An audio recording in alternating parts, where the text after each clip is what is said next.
Hey, and welcome to Matt and Jess TV. I am Matt Roast here with Jessica Bunbun, and this is our House of the Dragon Season 2, Episode 3 reaction and review.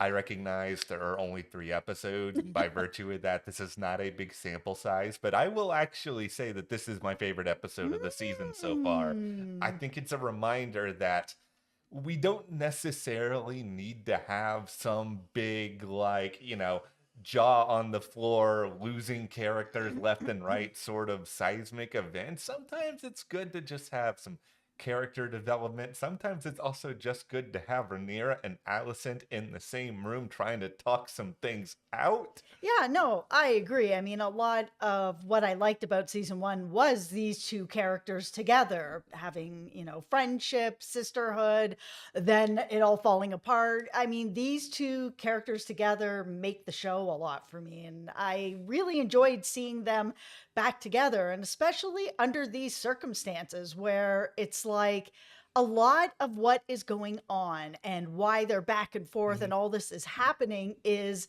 like accident after accident, miscommunication after miscommunication. Like there's just been so much of that going on last season and this season to get them to this point that we have to ask the question. We'll ask the question to you guys, Yeah. we'll answer it too. Is this the moment where Alicent is finally like, oh no, I may have gotten this wrong? Because it feels like for me that this is the moment where she was just like, oh, okay. So he was talking about Aegon, but maybe not our son. But does it even matter anymore? Oh, I'm getting a call here from HBO. They're telling me that the title for this episode is Alicent had an oopsie, and that is ultimately what happened. I mean, this is a oh boy sort of reveal, followed up with a oh boy sort of reveal, because I think Alicent fully now knows and understands and recognizes that she made a mistake, but Mhm. at the same time, there's not really anything she can do to correct it. No, I mean, things have just gone on too far now. Too many lives have lost. It's just too much has happened at this point. I mean, Bernice kind of said it the best, where she was just like, how did this all start? People remember things starting for all different types of things. Is it because of what happened to Jaehaerys? Is it because of what happened to Luke? Is it Aemon losing his eye? It's going to be different. As time goes on, it becomes a different issue for each person of why this started in the first place. And it's ultimately here too another just issue of bad circumstance where we can all sort of sit back and be like, okay, Alicent, what if you had just, I don't know, at some point shortly after Viserys died, had a conversation with Rhaenyra and sort of relayed everything that Viserys said. But, Yeah. logistically, that wasn't going to be that easy based on where they were. Well, it was also just going to be tough because there was just so much bad blood between them at this point. Even though at the dinner, she stood up and was just like, yes, you were going to make a fine queen. It was even talked about again in this episode where she was just like, you said it. I was, you were fine with it. Everything was fine. Like, what happened? And, Elson was very honest about to be like, this is what he said. Like, yes, I've been known to do some bad things, absolutely, but have I known to lie to you? No, like, this is what he said. That whole scene to me was just spectacular. Yeah, it I was think, really good. there's a reason why they always put Emma Darcy and Olivia Cooke in all their interviews together Yeah. promoting this show. Like, they just have a very great natural back and forth. Like, you can even see in this conversation, there's still like that tiny glimmer of what was a friendship there, hence Yeah. why neither of them died. But we will get, of course, more into that everything else that happened over the course of this expansive episode, including, hey, everybody, look, Sir Kristen has another plan. This one's gonna work, right? Okay, Oh, maybe.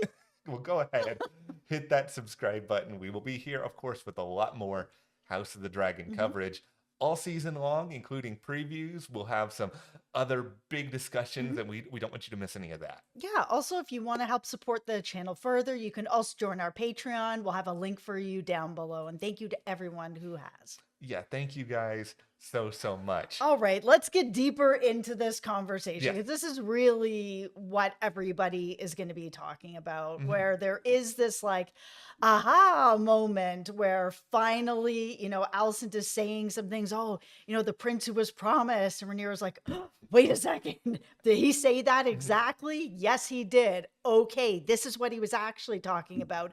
Oopsie. And here we are, right? But it really has just gone on too far because now it's not just about what Viserys said or what he meant by what he said.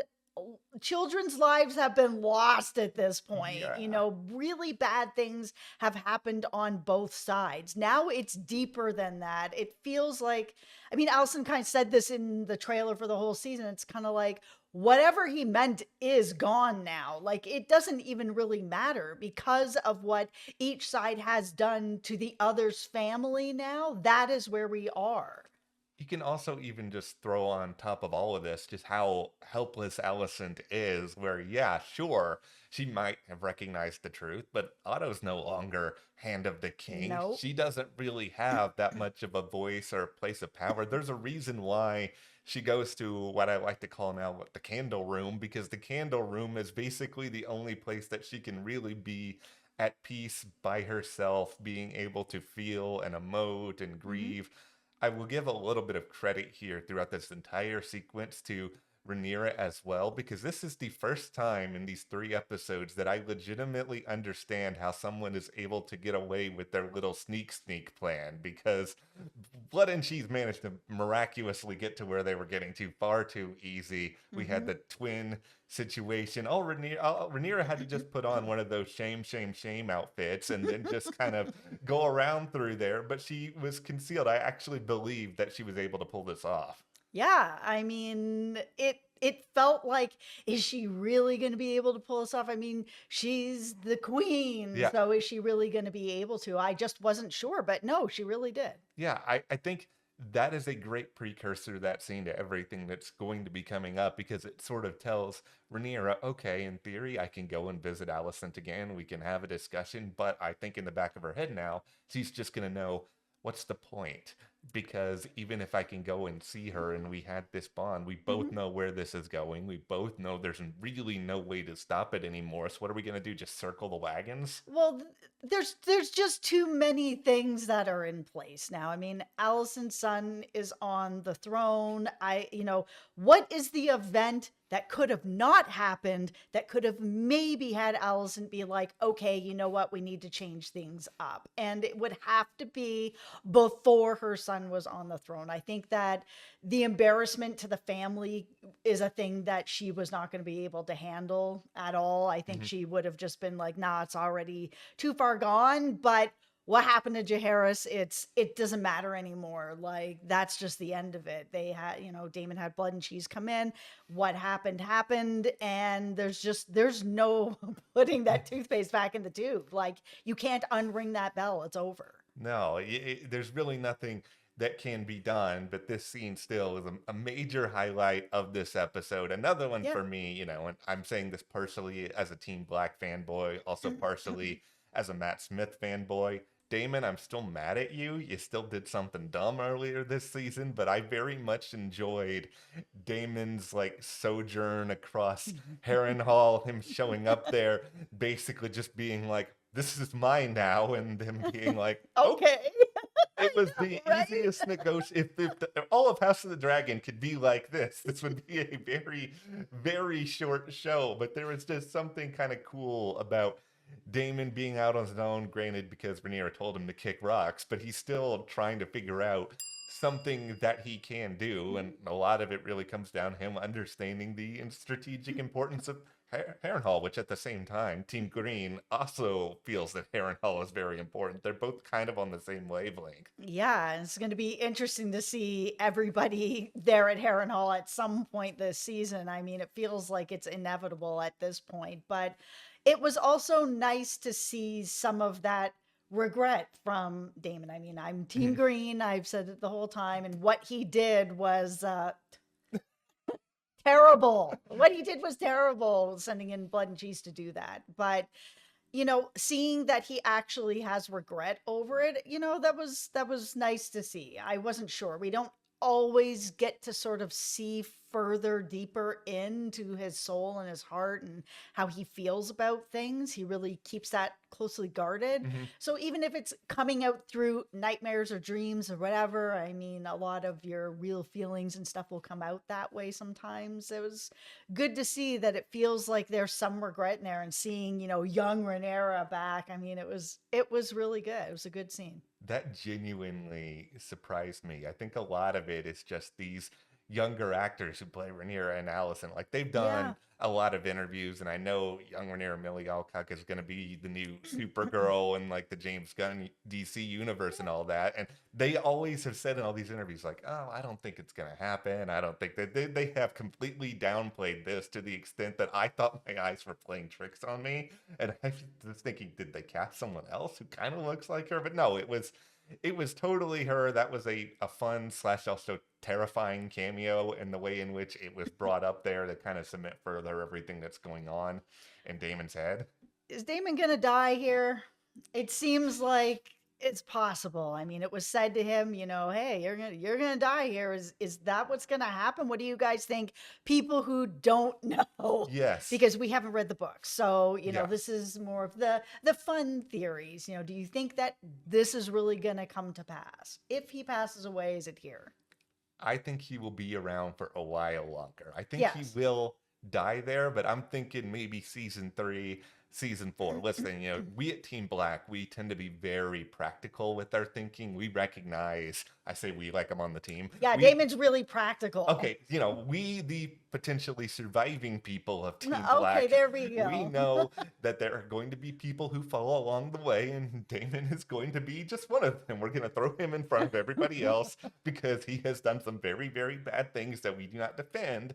So therefore, it's fine if Damon goes. And by the way, for everybody who is curious, the woman who is basically saying you will die here, that is I may butcher the name, I apologize, Alice Rivers, who is going to be a very important character on Mm. the show moving forward. No book spoilers, but she is an important character in the book as well. So there's Hmm. something to watch out for there, and she has some potentially witchy kind of tendencies, hence the value in her saying, "You're going to die here."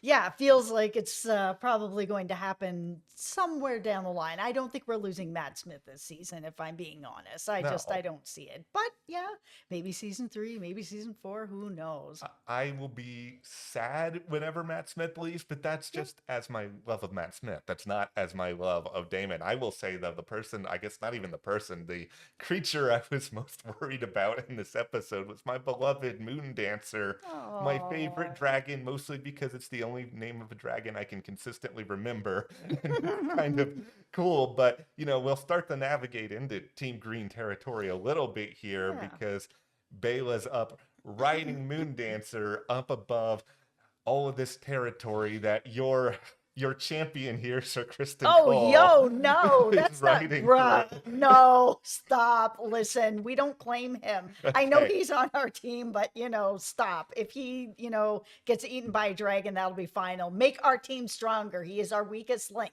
Now, listen, we have this plan now Yes. where he is, marching on, and he's like, well, yeah, maybe we don't have the numbers, but we have the element of surprise. And there is something to be said for the element of surprise. I'll throw that out there. It can help if people don't really know that you're coming, and yeah, maybe it's a smaller group, but if you can get one up on them because they don't know that you're coming and they don't see you, that can work.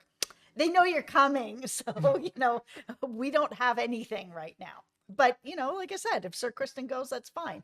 I was more worried when he's like, "And we gonna take Aemon?" I'm like, "Oh God, no! Please don't take him. He's just gonna march him off to his death." If if Sir Kristen marched off Aemon to his death, would the amount of internet hate for Sir Kristen reach a point where it could actually surpass Joffrey? Oh, I don't think so. It seems like there's an awful lot of hate for Aemond as well, which I will say I just don't understand. Like, I understand that he's like not the like greatest, cuddliest, squishiest guy or anything like that, but the things that have happened to him and the way I've seen fans explaining away that, like, oh, whatever, he just got blinded. It's not anything. Get over it. I'm just like, wow. I just like, that doesn't make any sense to me. And he got really picked on as a kid. And I've seen people like, oh, yeah, get over that too. It's things that stick with people. There's a reason why there's like a whole movement against stop picking on people, Yes. because that stuff does carry with you for the rest of your life. It can shape who you are, and it has shaped Eamon into an angry person. He is very withdrawn, angry, insecure. A lot of these things were shaped by the way that all the other kids treated him. And I'm not saying that he is completely innocent and he didn't do anything, and that's not the case. But, that is what also happened to Eamon. He did get shaped by what was happening to him and getting blinded. Like, this was a thing that changed his life significantly. I am happy that Aemond survived. I still want him to lose. I just don't want him to lose yet. No, he can't lose yet. He's not on the throne yet. No, well, okay. He can sit on the throne if that means Aegon goes, because I like him more than I do Aegon. Same. He's a better potential king here than Aegon is a current king. But Same. I'm glad he did not go on this just terrible, awful plan, because this needs to be stated. Sir Criston Cole, here are your two exploits right now since you've gotten to your position of power. You had your twin experiment, which was, I understand it almost worked, but you know what? It didn't work. It almost worked. If White Worm hadn't said something, then it would have worked. That plan, it would have worked. It was an F because it didn't work. So your first plan it was an F. And now you have this plan, which you don't have the military resources to do this. No. You don't have, I mean, yeah, sure, they don't know that you're coming right now, but if they're going to know that at some point you're going to do something. This was just the most reckless, crazy idea. It's sort of like you're playing one of those like massively multiplayer online games. Okay, actually, I'm just going to make a reference that's 15 years old at this point. He Leroy Jenkins his way across the landscape here, thinking that he was going to go in, get the element of surprise, and you are all eventually going to get killed. That is what is going to happen, and I will not be mad. That's right. It's always about a chicken sandwich. It's okay. You know what? Oh, Sir Gawain here, Alicent's brother. He just wanted to go to the inn, have a chicken sandwich, have some drink, have a good... Okay, here's my tinfoil hat thing about Sir Gawain here. He is not feeling Sir Criston Cole at all. Like, I'm not saying he wanted this entire mission to fail, but I think he was more than fine trying to persuade other people to not trust Criston, or maybe undercut his authority, not staying with him and all of this. Because for starters, this is a guy who took his dad's job. I don't think he's ever gonna feel that great about it. And then he witnessed from afar Criston do his whole "can I have your favor" thing with Alicent, and he just kind of had a nasty look on his face this whole time. I think he feels like Sir Criston is a chump. I think he wants Sir Criston to feel bad about something, and you know what? It might have worked out for you, but the unfortunate thing for Sir Gawain is that Sir Criston, I'm about to give you a tiny amount of credit here. You did kind of save Sir Gawain in a way. You did, yeah. Sir Gawain doesn't have any leverage anymore. Listen, if we're talking about chumps, Alicent's brother is a chump as well. We're gaining more L's on our team. I mean, he feels like somebody who's like, I'm a warrior because I have shiny armor and a great sword, but I've never used it, is what he feels like.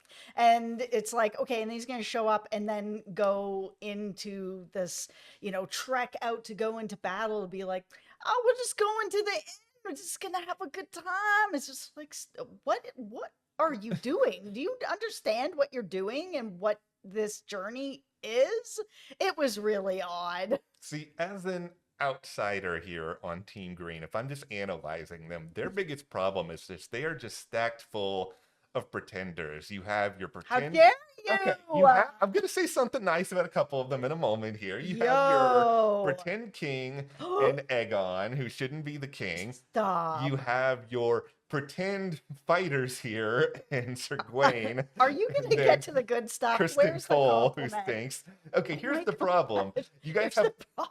You have all of these pretenders up here that you guys are ignoring the fact that you have some legitimate talent that is just sort of lurking behind the scenes intentionally or not, such as Aemond, who is actually kind of qualified, Kind of.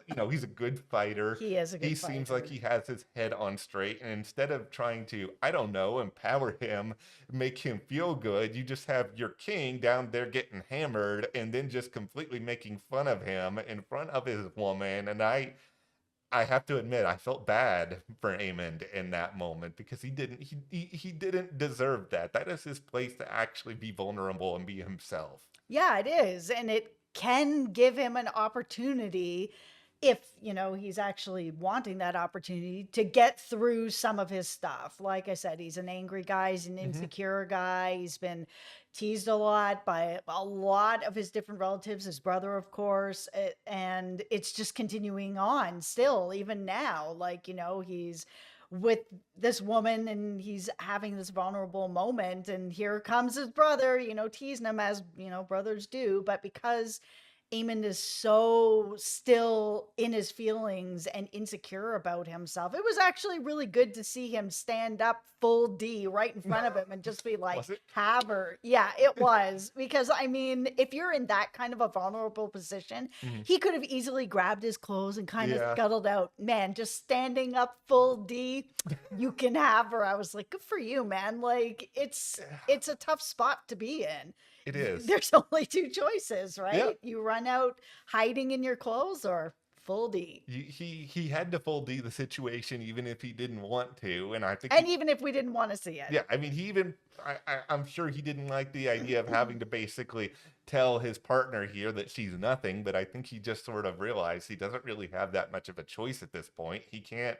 be made to look small by his brother, and No. it's a really bad position to be in. So yeah, I think that Aemond is very capable, but is getting consistently shunned by other people. Regardless of if you're Team Green or Team Black, can we all just get an agreement and say the councils for both of these groups just kind of suck? I mean, listening to the Green Council meeting, which was all of them basically Brutal. having just terrible fighting amongst themselves. House Lannister again trying to make themselves feel important, talking about Casterly Rock again. Yeah, we all know you own Casterly Rock. Whereas Team Black over here, they're trying to basically just say, hey, Rhaenyra, go over there. We'll do everything and you'll feel safe, which is basically being like, we don't want you really in charge. We just want you to be a figurehead now. Yeah, no, things were not going very well over there. Hearing her counsel basically tell her to go into hiding and we'll handle Yeah. everything, they don't believe in her, is what it felt like. She really just, like, okay, yeah, Team Green has a bunch of goons on our side, but at least they're all at the table being like, what do you want, Aegon? Like, we're willing to do what you need done. Even Kristen is like, turns to Aegon, what do you want? What do you want done? We will do it, sort of thing. And that's what you want. You want people who are going to support you. Of course, you wish that they were a little more with it than, Sir Kristen and Lannister's Yeah. at your table. But you certainly don't want a table of people who are like, go hide with your tail between your legs while we do everything. Let the big boys handle things. It was quite shocking, actually, that they talked to her like that. And yeah, she stood up and was basically like, no, it's not going to handle that way. But I'm really surprised she wasn't like, and you're fired. Here's the problem.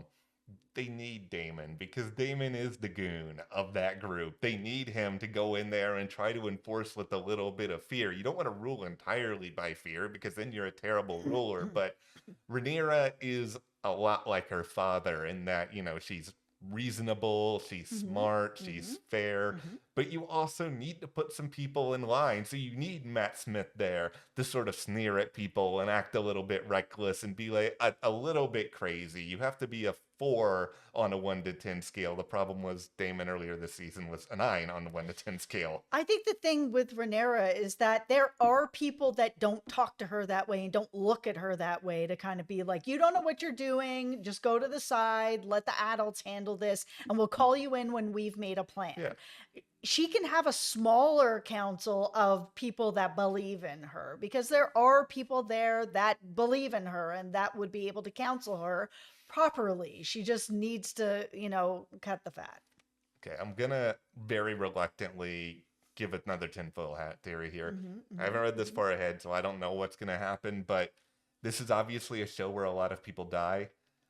I kind of feel like Rhaena and all of Rhaenyra's other kids who were shipped away, I think something really terrible is going to happen to all of them because it's just, this is a world where this happens. And I know they were all sent away in order for them to feel safe. But I just sit here thinking, is there anywhere to feel safe at this point? And beyond all this, if you're sending them away, how are we going to watch after them? How are we going to make sure that they're okay? I'm sure Rhaena will do her best to care for them, but she's also really, really young. She doesn't have a dragon. This doesn't feel like a great situation.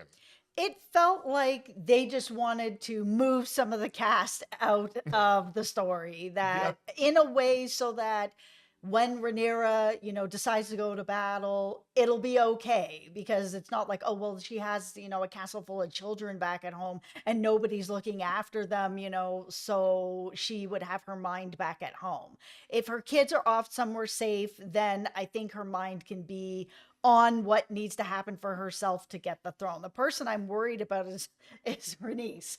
Oh, I no, mean, no, no, no, no, no, after no, watching this episode, she was just getting so much screen time that I was like, uh-oh. Like, there's been too many of these, like, really tender moments and, like, talks with her husband, about sort of, like, being safe and, what's gonna happen and legacy and all this. I'm like, uh-oh, this doesn't feel like this is going anywhere good. And I'm not Team Black, but I'm Team her. I think her biggest problem, and Corliss too, is that they're siding with Rhaenyra, but at the same time, she's been very careful of not being the full-on instigator. Like, she didn't want to cause the entire incident at the coronation ceremony. She's still playing a tiny bit here, the middle. And sometimes if you are team middle, eventually neither side is going to end up trusting you, and you're going to get to this situation where they're just like, okay, let's just get rid of the person in the middle because it's easy and it's convenient. I know this is not a good analogy, but you see this happen sometimes on shows like Survivor, where they just get rid of the person who's like the swing vote because they feel they have too much power. Yeah, it's true. I do not want Rhaenys to die. No, me neither. I'm going to sit here and pretend like Unless nothing. she's trying to take the throne. Okay, you know what? She deserves the throne. Like, let's be honest here. Like, Oh, she deserves the throne. Yes. I mean, if she's taking it for Rhaenyra, then that's a no. But if she's taking it for herself, I'm team her. So she should just be the one. She's perfect to rule. And she should have in the first place. She can take the throne provided that Rhaenyra still gets it after, because Rhaenyra is the best, most deserving person in the entire show. That's why Team Black will win. We're just not going to win anytime soon because terrible things are still coming. Listen, she can't win right away anyways, or we're not going to have any more shows. So, there's got to be some more wins and losses along the way. Well, that's what we have here on House of the Dragon. Season 2, Episode 3. We will be here with previews, all sorts of other good stuff all season long. So hit that subscribe button. Thank you so much as well to our patrons. You can join our Patreon. We have a link in the description talking more House of the Dragon there, and we will see you here next time.